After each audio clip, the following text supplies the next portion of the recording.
We've talked a lot about pharmacy already, and we're going to talk some more about pharmacy, but hopefully what we're going to do is show you some potential solutions in addition to the difficulties that we've all had. I know even those folks that are fully insured oftentimes will get their large renewals and their insurance company will tell them it's because of the pharmacy utilization, because of the cost of the specialty medications, because of the cost of the other medications that their patients are using. So we want to talk a little bit about pharmacy programs and about pharmacy solutions. And once again, I will allow everybody to introduce themselves as we go down the line. Ms. Karen. Hi, everybody. Good afternoon. Karen Nacarado. I'm with Cheryl Morgan, and look forward to talking to you today. Yeah, I think you're on. Oh. Hi, I'm Steve Parsons. I'm a healthcare actuary with a company called Parsons Risk Strategies, and I'd spent my career as a consultant, and now I'm a freelance actuary.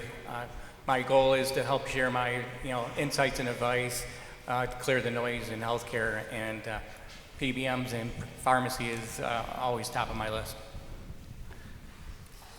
Matt Hoff, I'm CEO of AS Medication Solutions, and if you don't know who we are your trusted pharmacy partner with an aim of reducing your spend and getting patients access to the medications that they need. I am Rebecca Mitchell. I'm the pharmacist in charge at Care for Us Pharmacy, which is the pharmacy that serves the group. Hello again, Teresa Winter with Bartlett City Schools, and I'm up here with a lot of people that know a lot of things about pharmacy. I am not one of them. Good afternoon, I'm Brian Fargus. I'm Vice President of Sales and Marketing with MedBen. We're a third-party administrator and pharmacy manager based out of Newark, Ohio, and I've been with them for 25 years. Okay. Well, we're going to start with Teresa because she's so excited to be up here again. But Teresa gives us the perspective that we have, those of us who are not pharmacy experts. Teresa gives us the employer perspective. So Teresa, given what you went through in incorporating MSSC and building up MSSC and all of the changes that you've had throughout the years, what did you think pharmacy was before and what do you see it as now? So I'm a CPA, an accountant. I don't know anything about drugs, or I didn't. I've learned a lot over the past 12 years. As far as what I thought about a pharmacy, when I became a member of the Health Trust Board, you drove up to the drive-up and you picked up your drugs. I had a few allergy medications, and I went when the kids were sick and got antibiotics. But that was my idea of pharmacy, and the drugs I bought weren't very expensive on the grand scale of things. But then we started the clinic and the health trust, and one of the things that we were watching year after year after year was the increase in the price of the pharmacy spend.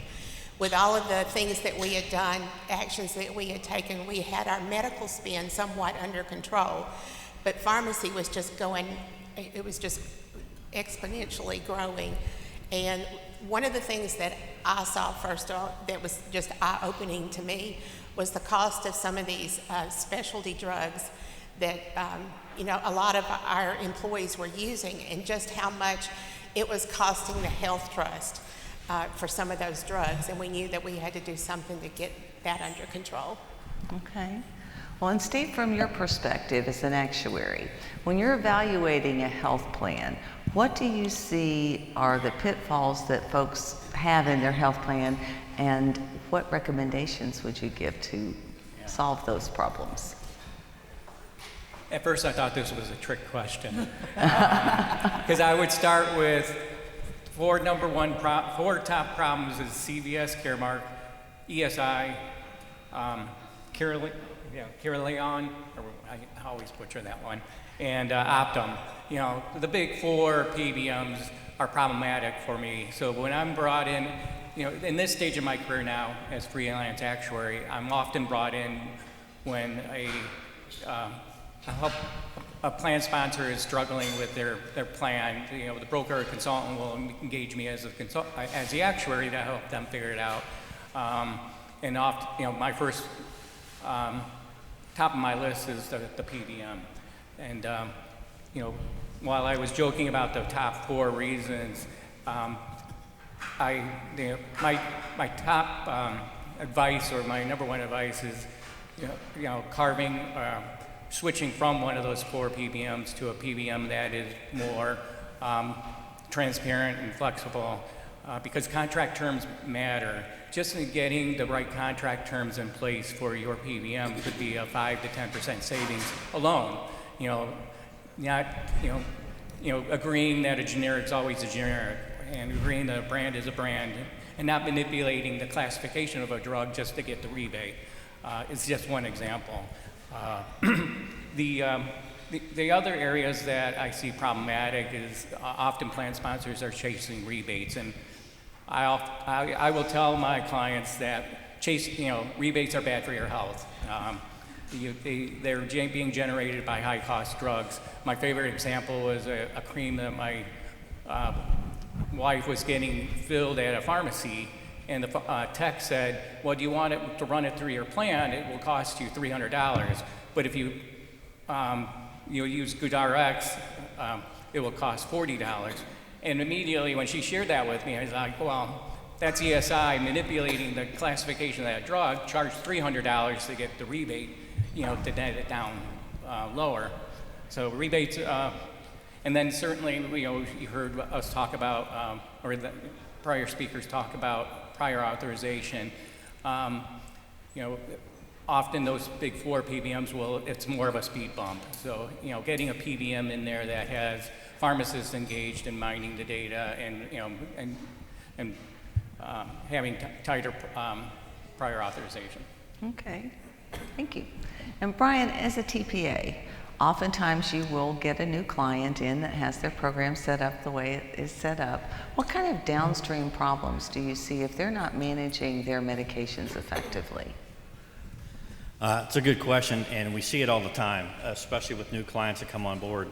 And you look at what they've done in the past, and it was really nothing. They're relying on, like what Steve said, one of the big 3 or 4 PBMs out there, and they're kind of dictating what the plan does. And the plan should be dictating what their benefits should be and how their drugs are administered. And it's a cycle. And the first thing you see is there's a lot of wasted dollars spent on inefficient utilization. When I say inefficient utilization, you see that their generic substitution rate is not anything near what it should be. You see increases in their high-cost brand name drugs.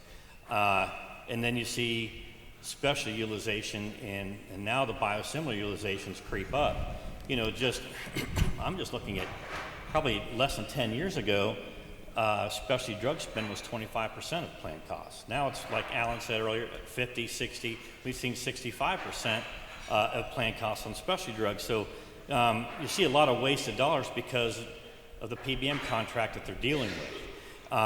It's not transparent, they're spread pricing, and they're chasing rebates, and when they're chasing rebates, they want you to spend your dollars on the high-cost drugs because those high-cost drugs are the ones that generate the largest rebates. And so that's a game, and we always say you can go broke trying to save money on rebates. And so you have the wasted dollars.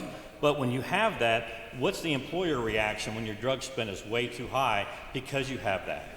Well, normally the reaction is, well, we're going to raise our co-payments and raise our premiums because our drug's out of control. So what's the reaction or the impact of doing that? You don't have very good drug adherence.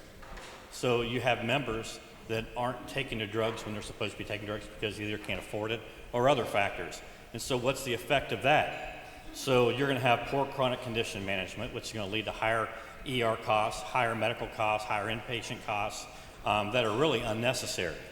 And so when you have that, the reaction or the effect of the increased medical costs are basically the employer now has to make a knee-jerk reaction out of desperation. and they make a change and go back to maybe a name brand or one of the big three, when you ask them, why did you do that? And they say, well, we had to do something. And that's when you make decisions on drugs out of desperation, that's one of the worst times to ever do it. And so you're in that cycle, and then it's going to happen all over again.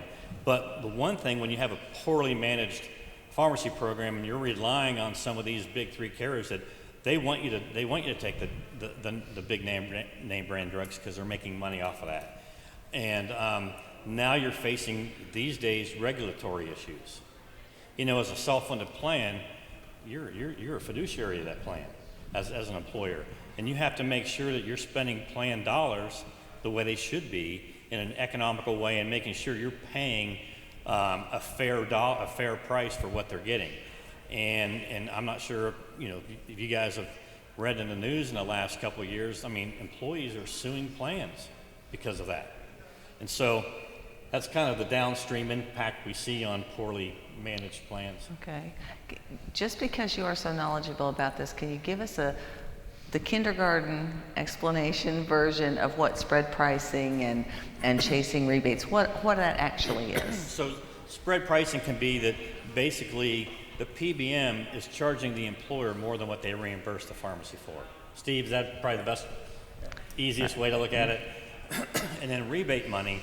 So we see a lot of competitors that we compete with, even on the medical side, where, and this is very common with the big, I'm not going to say who they are, but the big national TPAs and insurance companies will come in and say, we'll give you a $30 administrative fee credit, basically giving you free medical admin fees as long as you're able to allow them to keep the rebates.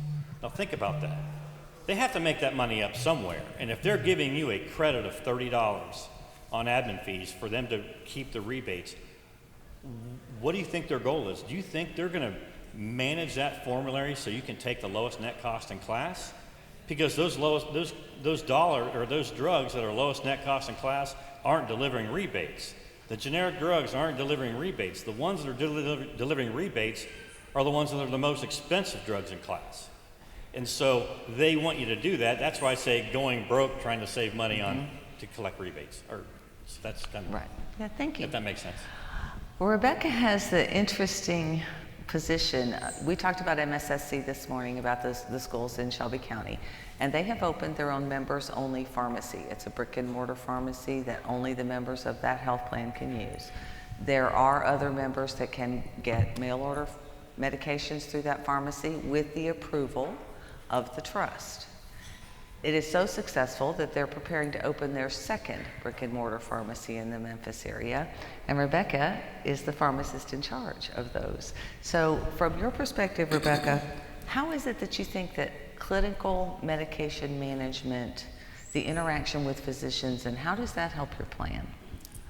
So when you integrate, the clinical aspect to retail pharmacy, you're moving from, the more traditional transactional dispensing of medications to a value-based approach. So you're looking at the ultimate outcome, which is going to improve patient care. So at Care for Us, we fortunately are right next door to the clinic. So we have a lot of opportunity to discuss with the providers there. We get to be a part of the patient care team. I've built some good relationships with the new provider, so she'll come by and ask me questions, what we have in stock, if we can get something in stock, or if we can stock specific meds for her patients. Clinical integration with retail pharmacy can really utilize the pharmacist. We are very accessible to the patients. You can't really walk in anywhere else and without an appointment and just go talk to a healthcare professional.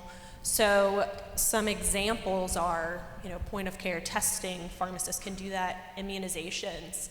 There's a lot that we can do, and the shift is really following, overall healthcare trends of shifting to that more value-based approach and looking at the pharmacist as a real integral part to the patient care team. Well, how do you interact with other physicians in the area? Because while the group may have a clinic, they're not required to use those physicians in the clinic, and say I wanted to go to someone in the community or I had a specialist. How would you interact to do clinical medication management in that scenario? So we make a lot of phone calls. A lot of my job is communicating with other providers. We have patients who will call us, they're out of refills. They don't want to call their provider because they know they may not get a hold of them, or they might be sitting on the phone for a long time, or they'll leave a message and it never gets answered. So we make the phone calls for them, we leave the messages. We can communicate specifics with the providers that the patient might not really understand. We can communicate, urgent matters. We can typically get through to somebody and we know what to say to get the message to the provider quickly, but lots of phone calls. Okay. And Matt, where's the biggest innovation in medication delivery? What do you think is the difference between AS Meds and other medication delivery systems? So, as much as everybody in this room hates paying for drugs, you hate paying for what happens when your patients don't take the drugs even more. So by having an AS Med Solutions in place, you're able to take medication adherence from the national average of around 60% to over 98.5%. And really we do this in a couple of ways, and not a lot of people know about point-of-care physician dispensing.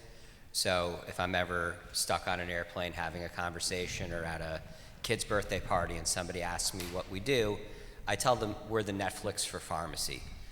Our entire mission is to get medications into patients' hands easily and accessibly. Right medication, lowest net cost, highest clinical output, and the best coordination with the clinical partner. And we do this in 3 ways. And MSSC is really lucky to have Rebecca and their pharmacy in place because it brings all 3 rays right into one spot. The first is point-of-care physician dispensing. We have an ability to do a solution where you go to your doctor's office and they hand you your medication right there. And bridging that gap of I got the prescription and I get it right in my hand solves what I think is one of the biggest problems in pharmacy, which is the third space problem. When we were all growing up, we loved going to Blockbuster, but frankly, if you can get something right at your own home or right where you already are with your provider, you're more likely to take and get the medication and keep that adherence high, or to communicate to your provider if you have an issue that's going to prevent you from taking the medication, such as I took it once before and I had an adverse side effect, so I really won't take this even if you write the script. The second thing we're able to do is the full pharmacy, and Rebecca did a great job covering all of the different additional services we're able to provide that go beyond just handing a medication to a patient. And then MSSC is really innovative in that they also do mail order out of their pharmacy. So refills, you're eliminating the need for a patient to come in, it gets shipped right to their home. So I think that biggest innovation, to answer your question, is really coming from how do we look at other innovations in other industries that drastically change the way that people get access to different services, and take that model and bring it into pharmacy. And we do that by on-site, near-site pharmacies, medication dispensing, and mail order. Okay. And Karen, you've been an employee who received your health care through the trust, and you've been the employer in charge of the benefits of the trust. What have you seen as the benefit for the implementation of these innovative pharmacy solutions? So I'm going to speak to the employee first because I feel like in the benefits, that's probably what you focus on more than the employer side. Sometimes the employer is like an afterthought to some degree because you want to take care of your employees. So being able to go to the pharmacy, the Care for Us pharmacy, get their medicine right there, or if they aren't able to get it, to go pick it up, they can have it delivered. It's just that convenience, and then the ability for the mail order, and then the ability to have and develop a relationship with the pharmacist. To me, it reminds me of the neighborhood pharmacies back in the day where you could walk in and you could say, Dr. such and such, you know, I've got this, can you help me? And it just helps to develop that relationship with the member, with the pharmacist, and, you know, if they can get everything that they need at that pharmacy, then they're gonna continue. And like Matt said, adherence to the, you know, taking your meds and everything, it's just gonna produce better health outcomes. For the employer side, there's certainly that convenience of being able to offer that benefit to your employee at a savings to the member, but also a savings to the plan, so it gives them more control. Because I will say, one of the things that when I was doing the benefits, before we ever carved out the pharmacy, was don't, you know, not to carve out the pharmacy, or you don't want to do that, or, you know, there was always fear about that. Well, how's that going to affect the, you know, the member? How's that going to affect this? And, you know, and just that uncertainty. And I will say that is the best thing to do, is to carve out the pharmacy. And it gives you all the control, the more control that you have to be able to produce benefits, to control cost, and to produce better health outcomes. So. Okay, well, taking into account the different types of innovative solutions that you all are aware of, plus the potential of what might happen in the future governmentally or pharmaceutically or whatever, what do you see as the upcoming innovative changes? And we'll start with Brian and we'll just come down the pike. I would say upcoming innovative changes. Yes, the I would next say- frontier. What's the next frontier of innovation? Well, there are a lot of things on the next frontier, but I do believe that there's one thing that's been newer in the last few years that we need to expand on, and that's really looking at the biosimilar program and making sure that we're finding the good alternatives out there to combat that, because that seems to be one of the biggest areas that most of our clients are dealing with. We've already tackled, you know, things like Humira and Skyrizi, or not Skyrizi yet, Stelara, but I get that mixed up every time. But, you know, we have saved millions of dollars for our clients just on those two drugs.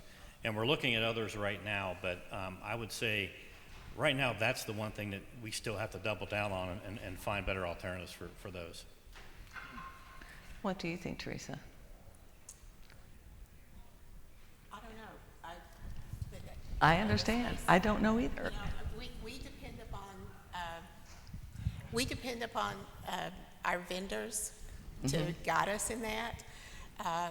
We hear a lot of things, and we're going to have to depend on people like these sitting up here on this stage to let us know what the next innovative things are that we need to do to keep the trust operating in the same financial position that it is today.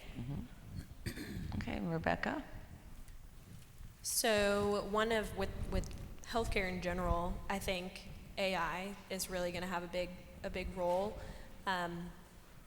There's just a lot of things, you know, if it can take patient data and help providers and, you know, even pharmacists and collaborative practice agreements make clinical decisions, that's going to really help with overall patient care. And then also specific to retail pharmacy, automation, automatic refills, things that kind of take away the, for lack of a better word, more menial tasks, to where pharmacists and even providers can focus more on the patient. Okay. Matt? So, show of hands. Raise your hand if you're from Tennessee or Ohio. Okay, now raise your hand if you're from Kentucky. I'm sorry, if you're from Kentucky, you have less access to care than somebody in Tennessee or Ohio. Every state has different physician dispensing laws. Kentucky has a very restrictive one. If you're in Kentucky, the same provider that across the river or over the border in Tennessee and Ohio that could dispense a medication directly to your patient can't necessarily do it in Kentucky. It's limited just to MDs.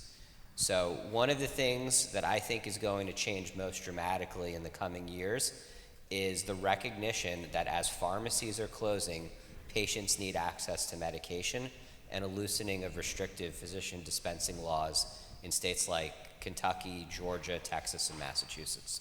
Okay. All right, Steve. I would answer that and point at Rebecca. So pharmacists that are engaged in the clinical consulting side of it will make a very meaningful difference. So having a PharmD talking to an MD about the drug that's being prescribed and potentially switching it to a drug that is more effective and potentially lower cost. I've seen significant savings when you have that model in place. So as I'm listening to my co-panelists here, the actuary in me is then calculating what the projected savings would be if you were with one of the big four PBMs, ESI, Caremark, Optum, and you switch to a model like this or some form of it, as I know that Gerald Morgan does with their clients. It's an easy 20%, most likely 35 to 45% savings. So as you're listening to the panelists up here, these strategies do work and they have a significant opportunity for savings. Okay. Karen, do you have thoughts? The only thing I would say is education. I think education is power for the employer. Just the conversation of knowing, I think of how much the climate has changed, recently, and just being able to know what drugs are effective, what drugs are not effective or not as effective, the cost of drugs. It just gives you the power to make those decisions. And I just say that continually educate yourself on those drugs, any of those drugs. I'm going to kind of open this up to anybody who is brave enough to answer. For those of us that are in Tennessee and Kentucky, there are minimum dispensing fees on our medications. You may not know this. They're pretty substantial, $10 to $25, depending on if it's a generic or a brand name. Do you foresee that continuing through all 50 states? I'll take the first stab at this. Yes, I do.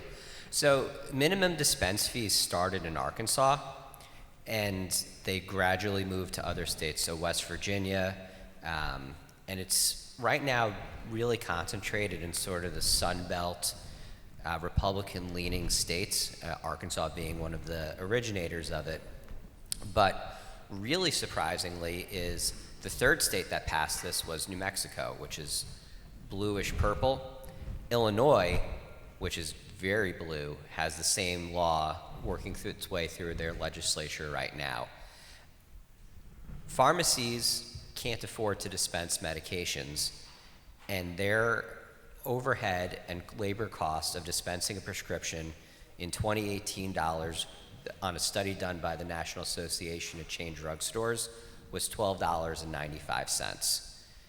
Every single state legislature, every single medical association, every single pharmacy association that we speak with and interact with realizes that that is a fundamental problem around care and access. This so far has been the most effective and the only thing that's passed that's allowed pharmacies to enumerate the work that they're putting into getting medications into patients' hands. The problem with it is it was targeted at the PBMs and they're Teflon. So the cost, instead of going to the people who are publishing record profits, is going back to the employer and back to the patient. But yes, I think this is going to continue. Okay. And then what do you think about, obviously we know that there are ads on television and the overprescription of specialty medications or brand name medications. Do you think that will continue as well? Matt is the man. Sure, I'll continue. There was no need for any additional exciting things for you to do. Matt, you have all the answers. I did also forget my thesis, which is when you dispense medication on site or through one of our pharmacies, because we carve out the PBM, there is no dispense fee. So I did a terrible job. I forgot the most important point. We can avoid that if you use our solution. I'm sorry, what was the other question? You've thrown me off now. Oh, the commercials? The commercials. You know, there's a lot of ideation going on right now in the world and especially in Washington around how are we going to rein in the costs of these very high dollar medications. And one of the big things people have proposed is get rid of the rebates, and the panel's unanimous that rebates are the devil here. And if you get rid of the rebates, what else can you cut out that is unnecessary cost? Because frankly, if a patient needs a drug, the patient needs the drug. Self-prescribing, because I saw a commercial on TV with a butterfly, is not as effective as talking to your doctor. I mean, that's the long and short of it. I do think there will be regulation that comes in the next few years around advertising in pharmaceuticals, but the secret is pharma is for that as well. They know that when they launch a product, they work on the back end to get formulary recognition with the folks who are controlling formularies, the PBMs, the brokers, everybody else. So when you see a drug commercial, that's not really benefiting them. So this is one of the few places where I think pharma and the folks who are trying to regulate pharma can see a mutual win. Okay. Well, with all of that exciting information, let's open it up to questions out here. Does anybody have any questions? Yes, sir. Don't fall down. Hold on. Expound on the other areas where you won't have to pay the dispensing fee. You've cut out the PBM margin, and then your AS Meds is actually delivering that drug directly to the pharmacy. Talk about the other areas where you're cutting the cost, because literally you're cutting out other people whose hands are in the bucket. Sure. Well, I really appreciate the opportunity to say this, but one of the things I'm most proud of is how we source medications. So from the people who make the drugs to the people who put the pills in their mouth, there's a very long chain of people. And every single one of those groups has to operate as a business who's making money. AS Meds fundamentally cuts out as many of those folks as possible. We source over 89% of our drugs directly from the manufacturer. That allows us to not only control costs to a greater degree, but also control quality of what you're getting. In 2024, there were 108 recalls that could have affected AS Meds and patients that receive our medications. We avoided all but 8 because of our quality assurance program.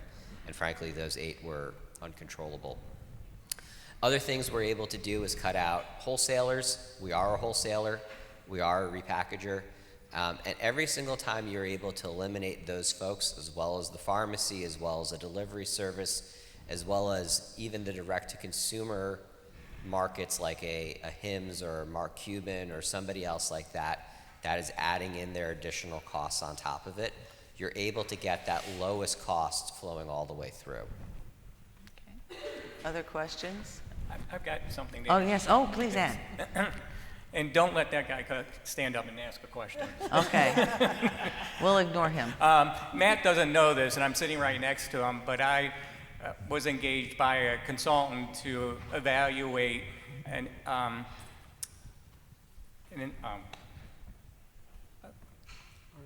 oh my God, I lost my PBM? on-site clinic. Okay. And they were using AS Meds to get their prescriptions.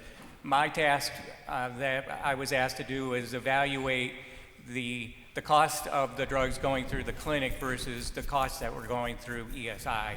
And there were significant savings being produced by that. So that's another commercial for Matt.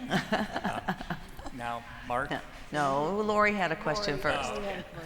I just want to ask, one of the things that wasn't on the horizon for anyone is talking a little bit about telemed or teledoc and, you know, and this might be a bad word, I don't know, Amazon Pharmaceutical. How does that affect all of the things that are on our horizons? So with those other solutions, you're missing a very, very critical component, which is what Rebecca and what clinic operators like Symbol and Carry TC are able to bring. It is that human personal element that can make sure the patient understands what they're taking, why they're taking it, and actually take it. So in pharmacy, there's two metrics: adherence and compliance. Adherence is the ability to get the medication. Compliance is the ability to put the medication in your mouth, right? With AS medications, one of our main goals is med adherence. That's where mail order point of care dispensing comes in.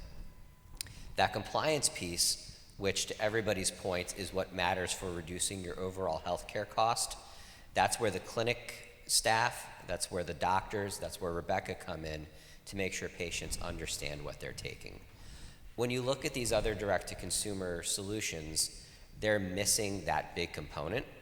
But also remember, these direct-to-consumer solutions don't have your coordination. They don't have Mark's coordination.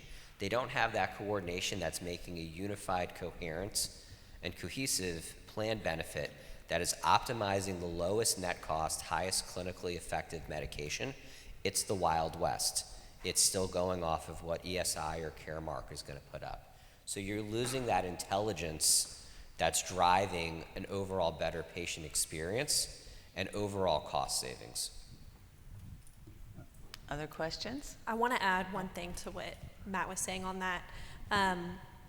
It's going to sound so simple, but there's something to be said about being able to build a meaningful relationship with your patients.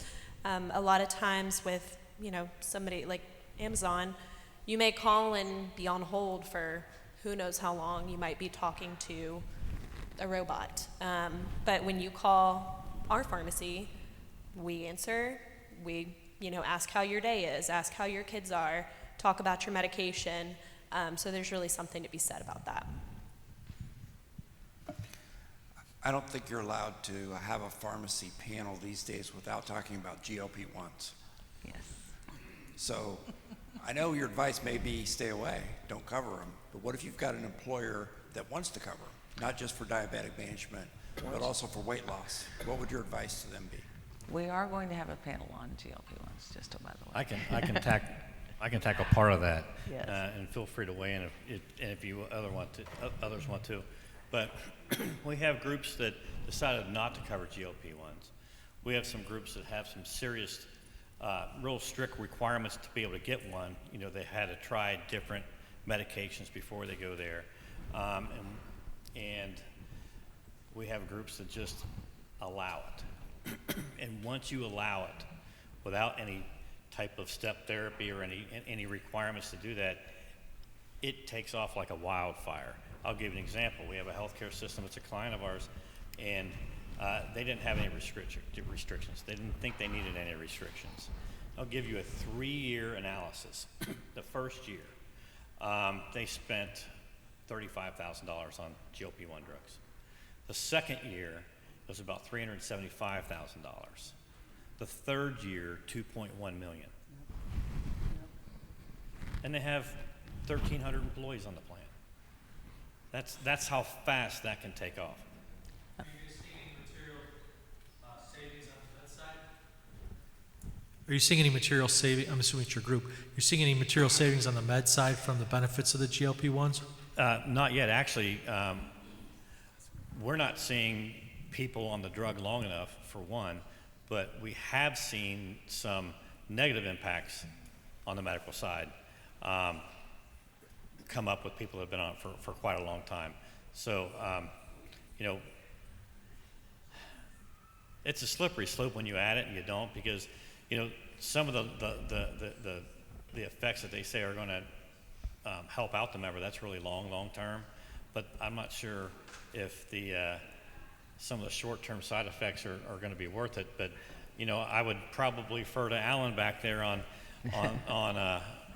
his opinion on GLP-1 drugs, because I know he's pretty passionate about that back there. But I don't know if anyone else on the panel has any. Well, just feedback remember, on that. we are having a GLP-1 session tomorrow. So, Thank you, Terry. if you want to learn all about them, you got to come back tomorrow. Thank you, Terry.